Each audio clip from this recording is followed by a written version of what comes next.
ദൈവനാമത്തിന് മഹത്വമുണ്ടായിരിക്കട്ടെ. എനിക്കിന്നിവിടെ ഈ അവസരം ഒരുക്കി തന്ന ദൈവത്തെ വാഴ്ത്തുകയും സീസൺ ഭാരവാഹികളോടും സൺഡേ സ്കൂൾ ഹെഡ് മാസ്റ്ററോടുമുള്ള നന്ദി അറിയിക്കുകയും ചെയ്യുന്നു. ഇന്നത്തെ നമ്മുടെ ചിന്തയ്ക്കായി എടുത്തിരിക്കുന്ന വേദഭാഗം മത്തായി എഴുതിയ സുവിശേഷം 8-ാം അധ്യായം 28 മുതൽ 34 വരെയുള്ള വാക്യങ്ങളാണ്. നമുക്ക് പ്രാർത്ഥിക്കാം. എൻ്റെ പാറയും എൻ്റെ വീണ്ടെടുപ്പുകാരനുമായ യഹോവേ, എൻ്റെ വായിലെ വാക്കുകളും എൻ്റെ ഹൃദയത്തിലെ ധ്യാനവും ഞങ്ങൾക്ക് പ്രസാദമായിരിക്കുമാറാകട്ടെ. ആമേൻ.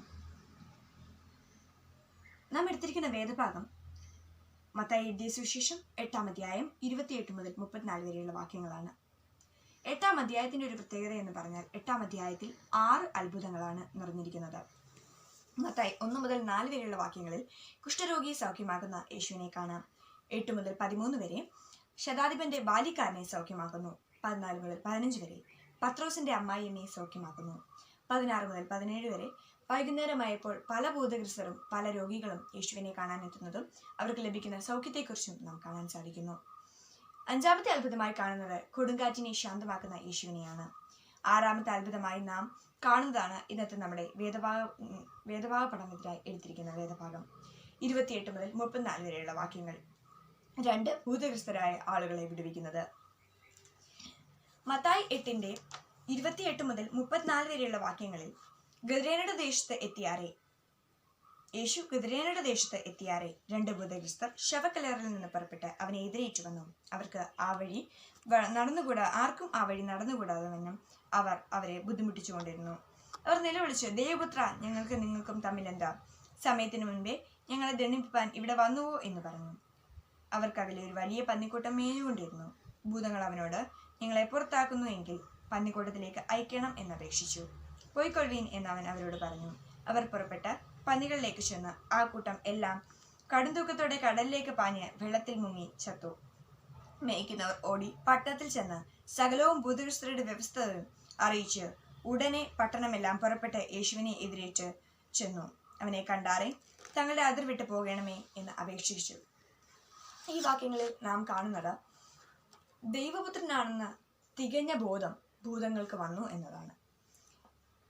യേശുക്രിസ്തു അവിടെ എത്തുമ്പോൾ ഭൂതങ്ങൾ ആദ്യം ചോദിക്കുന്ന ചോദ്യം തന്നെ, ദൈവപുത്ര, നീ എന്തിന് ഇവിടെ വന്നു? ഞങ്ങൾക്കും നിനക്കും തമ്മിൽ എന്ത് എന്നൊരു ചോദ്യം ഉത്ഭവിപ്പിക്കുന്നു. അതായത് ഭൂതങ്ങൾക്ക് പോലും ദൈവപുത്രനെ പേടിയാണ് എന്ന് നമുക്ക് ഈ വചനത്തിൽ നിന്ന് മനസ്സിലാക്കാൻ സാധിക്കും. അവർക്ക് നല്ല ധാരണയുണ്ട് ഇത് ദൈവപുത്രനാണെന്നും തങ്ങളുടെ ഒരു ശക്തിയും അവന്റെ മുൻപിൽ ബലിക്കയില്ല എന്നുള്ള ധാരണ. യേശുവിന്റെ കൂടെ ഇത്രയും നാൾ പല അത്ഭുതങ്ങൾ നേരിട്ട് കണ്ട ശിഷ്യന്മാർക്ക് പോലും ഇത് യേശുക്രിസ്തു ദൈവപുത്രനാണ് എന്ന് ഇതുവരെ മനസ്സിലാക്കാൻ സാധിച്ചിട്ടില്ല. എന്നാൽ ഭൂതങ്ങൾക്ക് അവരുടെ ശക്തി പോലും പ്രയോഗിക്കാൻ കഴിയില്ല എന്ന് വ്യക്തമായി മനസ്സിലാകുന്നു. അതുകൊണ്ടാണ് അവർ തങ്ങളെ അയക്കുകയാണെങ്കിൽ പന്നികളിലേക്ക് അയക്കണമെന്ന് പറയുന്നത്. ഇതേ അത്ഭുതം തന്നെ നാം മർക്കോസിന്റെ 5-ാം അധ്യായത്തിൽ കാണാൻ സാധിക്കുന്നു. അവിടെ ഈ ഭൂതങ്ങൾ എത്ര പന്നികളുടെ ശരീരങ്ങളിലാണ് കയറിയതെന്ന് വ്യക്തമായി കാണാൻ സാധിക്കുന്നു. 2000-ഓളം വരുന്ന പന്നിക്കൂട്ടത്തിന്റെ ശരീരത്താണ് കയറിയത്. ലഗിയോൻ എന്നാണ് ഈ ഭൂതത്തിന്റെ പേര് എന്നും നാം മനസ്സിലാക്കുന്നു.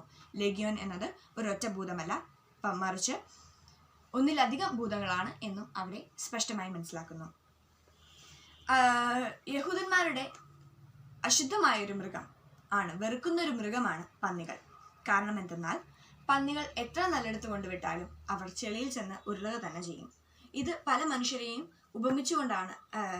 മനുഷ്യർക്കും ഒരു ഉപമ പോലെയാണ് പറഞ്ഞു കൊടുക്കുന്നത്. കാരണം പല മനുഷ്യരും ഇതുപോലെ തന്നെ എത്രത്തോളം നന്മയിലേക്ക് കൊണ്ടുവരാൻ ശ്രമിച്ചാലും അവർ മറന്ന് തിന്മയിലേക്ക് തന്നെ പോവുക ചെയ്യും. ഇവിടെ തികച്ചും എല്ലാ വേദഭാഗങ്ങളിൽ നിന്നും വ്യത്യസ്തമായി നാം കാണാൻ സാധിക്കുന്നത് മത്തായി 8-ന്റെ 34-ാം വാക്യമാണ്. ഉടനെ പട്ടണമെല്ലാം എതിരേറ്റ് പുറപ്പെട്ട യേശുവിനെ എതിരേറ്റ് ചെന്ന് അവനെ കണ്ടാറെ തങ്ങളുടെ അതിർ വിട്ടു പോകണമേ എന്ന് അപേക്ഷിക്കുകയാണ് ചെയ്തത്.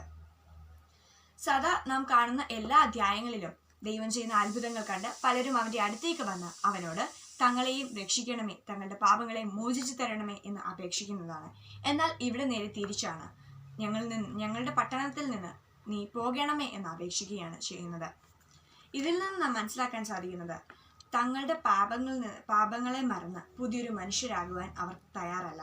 അവർ അവരുടെ വഴിയിൽ ജീവിക്കുവാൻ, അവരുടെ വഴിയെ തെറ്റി അവരുടെ വഴിയിൽ നിന്ന് അവർ നല്ലൊരു ജീവിതം നയിക്കാൻ അവർ ഒരിക്കലും ആഗ്രഹിക്കുന്നവരല്ല. ദൈവസാന്നിധ്യം അവർ ഉൾക്കൊള്ളുവാൻ അവർക്ക് മനസ്സില്ല. ദൈവത്തെ മറന്നുകൊണ്ട് ജീവിക്കുവാൻ അവർക്ക് താല്പര്യമുള്ളൂ. നാമും പലപ്പോഴും ഇങ്ങനെ തന്നെയല്ലേ എന്ന് നാം ചിന്തിക്കേണ്ടിയിരിക്കുന്നു. കാരണം ദൈവം നമ്മുടെ അടുത്തേക്ക് വന്ന് നമ്മളോട് പല നല്ല കാര്യങ്ങൾ പറയാൻ ശ്രമിക്കുമ്പോഴും നാം അതിനെ വില വയ്ക്കാതെ നമ്മുടെ ഇഷ്ടങ്ങളിൽ നോക്കി ജീവിക്കുകയാണ് നാം ചെയ്യുന്നത്.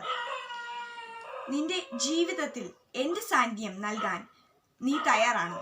നിന്റെ ജീവിതത്തിൽ നിന്ന് തിന്മയുടെ സാന്നിധ്യം നീ മാറ്റാൻ തയ്യാറാണോ എന്ന് യേശുക്രിസ്തു ചോദിക്കുന്നു. മാറ്റാൻ തയ്യാറാണെങ്കിൽ അവൻ നമ്മുടെ ജീവിതത്തിലേക്ക് കടന്നു വരുവാൻ വളരെയധികം ഇഷ്ടപ്പെടുന്ന ഒരു വ്യക്തിയാണ്.